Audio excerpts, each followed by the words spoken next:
दोस्तों, आज की कहानी है बेटी बहू के खिलाफ भड़काने की कोशिश ना करो। माँ, अलार्म बंद करो ना, तुम अभी भी ये अलार्म लगाकर सोती हो। आंखें मीचते राशि ने सुमिता जी से कहा, हाँ बेटा, तू सो जा, मैं जरा जाकर बहू की मदद कर देती हूँ, बच्चों को भी तैयार करना है। कहते हुए सुमिता जी बेटी के सिर पर प्यार से हाथ फेर उसे सोने को कहकर कमरे से निकल गई। रसोई में जाकर देखा तो बहू निशिता हर दिन की भांति बच्चों के टिफिन अपना और पति रितेश के टिफिन के साथ साथ सासू माँ और ननद राशि और उसके बेटे के लिए नाश्ता बनाने में जुटी थी। माँ, चाय बना दूं और आप दीदी के साथ चाय पिएंगी? निशिता ने पूछा।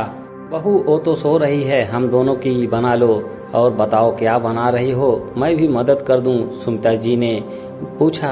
बस माँ, बच्चों को आप तैयार कर दीजिएगा, बाकी मैं कर लूंगी, कह निशिता कुकर की सीटी सुनते गैस कम कर दी। ये इतना कुछ क्या बना रही हो बहू? सुमिता जी चारों बर्नल पर रखे बर्तन देख पूछी। ऊपर से इंडक्शन पर चाय चढ़ा हुआ था। माँ, बच्चों के लिए पनीर पराठा, दीदी और दिव्य के लिए इडली सांभर और हम तीनों के लिए रोटी सब्जी बना रही। निशिता ने कहा, बहू क्या जरूरत इतना करने की, रोटी सब्जी ही रहने देती, नहीं तो सब्जी बना ही रही थी। राशि पराठे बना लेती जब खाना होता, अब ये सांभर चटनी के समय बर्बाद कर रही हो, फिर ऑफिस को देर हो जाएगी। सुमिता जी बहू के फैले काम को देखते हुए कहा, माँ, दीदी कौन सा बार बार आती हैं, इतने दिनों बाद कल ही आई हैं, ऊपर से मैं ऑफिस चली जाती हूँ, आपको सब देखना पड़ता है, अच्छा नहीं लगता है, निशिता ने कहा। तभी रसोई में रखा अलार्म बज उठा। निशिता चाय का कप वहीं छोड़ बच्चों को उठाने भागी। सुमिता जी फिर बच्चों को तैयार करने लगी। रितेश, निशिता और दोनों बच्चों के जाने के बाद घर में सुमिता जी, राशि और उसका बेटा रह गए। सुमिता जी बेटी के लिए चाय बनाकर लाई और नाश्ता करने बोली, माँ, अभी भी तुम्हें ही घर में काम करना पड़ता है, एक मेरी सासू माँ है, जब भी उनके पास जाओ सब काम से हाथ पैर खींच कर बैठ जाती हैं, अब तो तुम आराम करो, निशिता का काम है वो करेगी। राशि ने कहा, बेटा ये कैसी बात कर रही है, अभी अभी तूने क्या कहा? तुम्हारी सासू माँ तेरी किसी काम में मदद नहीं करती तब तुम्हें क्या अच्छा लगता है? नहीं ना, फिर तुमने खुद पर घर में रहना पसंद किया तो सुनिंदा जी ने सारी जिम्मेदारी तेरे ऊपर सौंप दी, पर यहाँ रितेश को नौकरी वाली पत्नी चाहिए थी, ऐसे में निशिता की नौकरी हम छुड़वाकर पूरे वक्त घर के काम करने तो नहीं बोल सकते ना। और फिर बेटा, निशिता जितना हो सकता है काम करके ही जाती है, शाम को आकर फिर से लग जाती है, उसको भी इतनी समझ तो है, माँ को ज़्यादा परेशानी ना हो, तू ये बातें अपने भाई भाभी के सामने ना कह देना।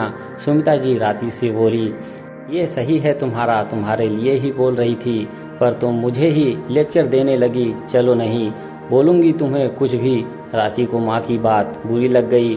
बेटा, तुम तो कुछ दिन यहाँ रहकर चली जाओगी, पर मुझे तो बहू के साथ रहना है, 10 साल हो गए, तुमने देखा है कभी उसके चेहरे पर तेरे आने काम करने में कोई सिकन तक आया हो?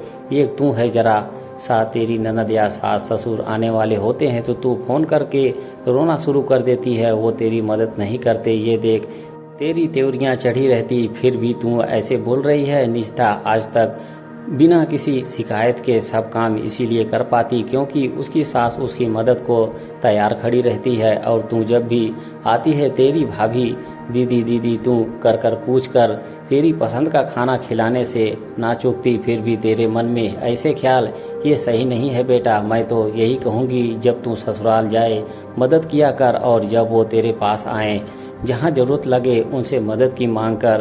परिवार बैठकर खाने को नहीं होता, बल्कि मिलजुल कर मिल बांट कर काम कर एक दूसरे की मदद करने को होता है।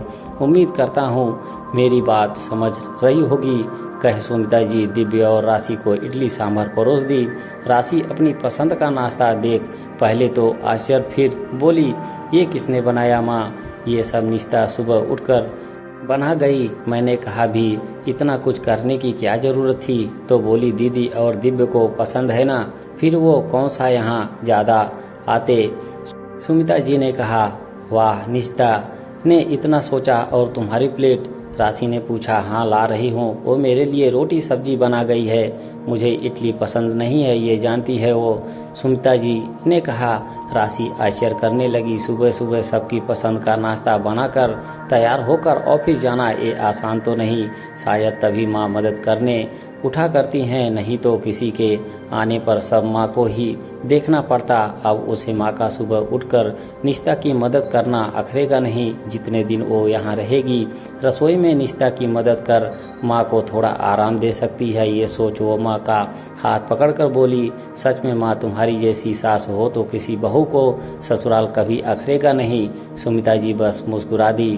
दोस्तों, कामकाजी औरतों के ऊपर जब दोहरी जिम्मेदारी आती है और कोई मदद करने वाला ना हो तो वो टूट सी जाती है। हो सकता है वो कुछ ना कहे, हो सकता है वो बहुत कुछ सुना दे।